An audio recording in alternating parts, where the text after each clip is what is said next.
Hello, my name is Lorena and I am Monroe. This is my final project in what my ideal school would look like, and even how a day in my ideal school would be. So this is the website. I right away named the website Start Smart Private School, just because at the ages that I am working with, I want they're at an age where we want to fill them up with potential and fill their brains with smarts, I guess you could say. So let's go ahead.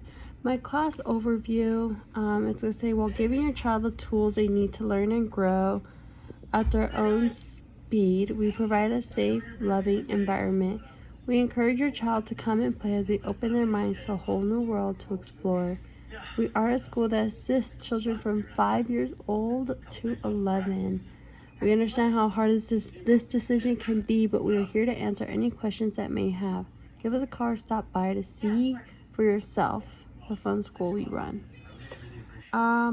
So that's kind of just my overview class. Now, if we keep scrolling up the website, we're gonna go to About, and this would be mainly my philosophy statement. It would be, our centers was established in 2022. We recognize that there are many child care centers available and that choosing the right one can be a difficult decision.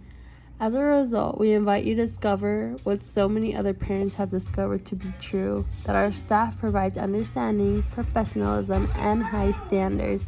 We make sure to provide all our students with the best care and most accurate learning system. We allow our students to all participate in fun learning activities in order to teach successfully.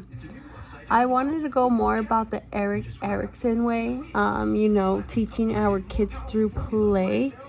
And I also want to be able to hire staff who recognize that kids really truly do learn through play, and yes, they are old enough to play by themselves, but I also would want my staff to know that us being involved is very, very important to our children, because they do seek that kind of attention.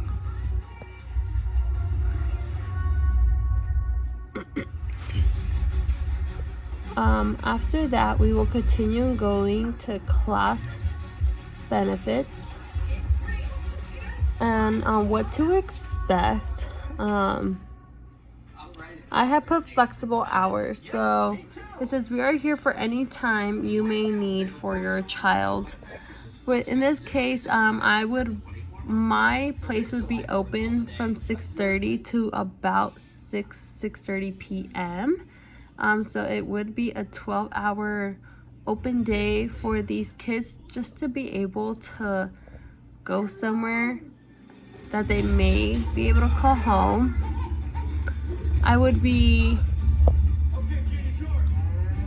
Any parent, would need to have those kind of flexibilities, just because hours do differ as schedule changes at work. My next one would be academic excellence. We are ready to academically challenge your child through play and environmental teachings. And that's definitely, like I had said before, I did want to be able to teach the children through play, to let their imaginations roam. And environmental teachings, unfortunately, I don't think, because it is Southern California, I wouldn't want to put my school in the middle of a forest, so I would have to make their ideal playground. But I would also, provide sand so they can make sand castles in the classroom, or have them collect leaves, or teach them about recycling. And I think those are all perfect potential ways to teach them about environmental teachings. And I did want to let our parents know that we do have an 8-to-1 ratio, and I think how many teachers to a student is very, very important. So nonstop care for your little one. With our 8-to-1 ratio, your child will get the attention that they need for anything they may need. In public schools, what I do notice is that one teacher have about 32 to maybe even 40 students, and it's very unfortunate because I feel like every child learns at their own pace and picks up things at their own pace, and I would want to be able to give as much attention that a child needs with our 8-to-1 ratio, just because I don't think that they wouldn't be given the help or the attention if there were more to just one teacher. I did end up adding, a contact here, so anyone could come and contact me regarding any questions, any concerns, or even if they would like to just come and swing by. I am going to jump into my Smart Start schedule, and this would be my ideal schedule. So kids come in at any time. So between 6 to 8:30, I would do breakfast and free play. And just because some students will be able to come in at 6, but others won't come in until 8. So I still want there to be that many open hours for our students to still be able to come in and have breakfast. For me, outside play is very, very important. So 8:30 to 9:20, I would be doing an outside play. That includes, tetherball, riding bikes, going down the slide, playing tag, any of that, depending on the age group. Once again, it is 5 to 11, so there would be multiple classrooms. I put 9:20 because, and between 9:20 and that 9:30 gap, it's a 10-minute gap. I would like for them to wash their hands after being outside, because 9:30 to 10, it is snack time. From 10 to 11, I did put art or worksheet type, even group talk. So I noticed that potentially, we could draw out the planets, or we could do even a worksheet. I don't think a worksheet would be ideal, but if there was nothing left to do, or if there was a teacher was in a rush, I would see where they would give the worksheet just to help the teacher start off the day. But I would like the teachers to lean more towards art, and like I said, even group talk. And the reason for that is because I believe that our students also enjoy speaking to the teachers, whether it's talking about their weekend or what they're going to do the following weekend. Getting to know one another is very, very important, especially if they're going to be in the same classroom for a year, half a year.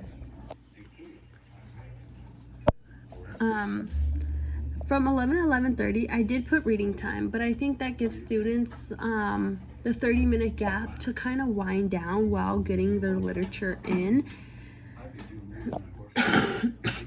Excuse me again, I apologize. So I think it'll give them a little wind down time, and between all that time they could also go and wash their hands to get ready for lunch. Now lunch, I did put 11:30 to 12 o'clock, but it says or depending on students, because the reason for that is I also don't believe you can make a child eat in 30 minutes. Sometimes I've noticed it will take a child an hour to have lunch, or even an hour and a half. I am hoping that, my teachers, or I as a teacher, my classroom would go based off the child. So this schedule is always fluctuating, just because I want to be able to give my students more time to eat. And then it does say 12 to 1 class game activity, but that's if the schedule were to go accordingly. Like I said, if lunch is from 11:30 and ends up being till 12:30, 12:45 for some students, I would combine the 1 to 2 free play or class game and activity. I would combine these two, and I would have the teacher or me, I would be allowing them to play by themselves or play in groups, or in this case I would really enjoy them doing a class game or activity, whether it's building a twin tower out of cups, or playing heads up 7-up, something that they're able to do as a group to get the teacher involved as well. And I would love to get involved with these students.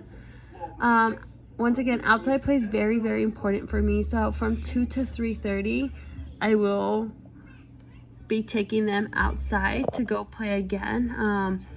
You know, to burn their energy, because I think outside time is very, very important. We would come in, and I should have put 3:20, so they could start washing their hands, because 3:30 to 4 is snack time. But then 4 to 5 table centers. I want the students to be able to go sit down at the library, to go be able to take out, in this case, which would be blocks, once again, Legos. It would have to be, you know, little coloring stations, card stations, something where they have that flexibility to choose what they want to do, while working with their teammates and friends. And then for the last hour, I would take them outside again, 5 to 6, you know, last time of the day, so they're able to go outside. So that would be my ideal schedule. Now to jump to my ideal classroom or school. Excuse me. Sorry for the stick. For me, it's very important to have important posters up around the classroom for students to know, you know, to get to know reading and colors, and they're all motivational posters, just because I would love for them to be motivated. This would be my like my whiteboard for notes, my computer, my desk. These are carpets, you know, planet carpets. And then this would be my library. I wanted it to be more of a private area, just because I know some students may be able to read all the way out here, out there where all the students are, you know, sitting or doing what they need to do. But some students really do need their private time to read a book, which would be like in here. And that's something that I would really want to create, because some can't really read books being out, like out in the open. I did want their calendar to be out in the open as well, just so they know what we're gonna do next, what we're gonna do when the next day comes or the next week comes. I would, once again, like them to be involved in the decision making. And right here is more for parents, signing them in and out, just so we know who's here and who's not. And now for outside play, I used like green sand, and I picked blue sand for this, because instead of where I've seen some schools have wood chips or loose dirt, I've also noticed that kids throw it on amongst each other. Excuse me. So I would want it to be all a straight platform where they cannot throw it. These were supposed to be little bikes. It was very hard to get them like this. A little slide and a little playhouse. And in the playhouse, I would involve more like play. So food, like shopping carts, fake cars. Well, that's what the bikes would be here. Just so the kids, which in this case, this classroom would be for a 5-year-old class, maybe even 6. Which in this case, it would be for, they could pretend play and use their imagination. I would want them to have just an open space, so they could choose what they would like to do. And I did top it off with a little slide, just in case they would like to slide down. And that is my, okay honey, and that is my ideal school. So thank you very, very much.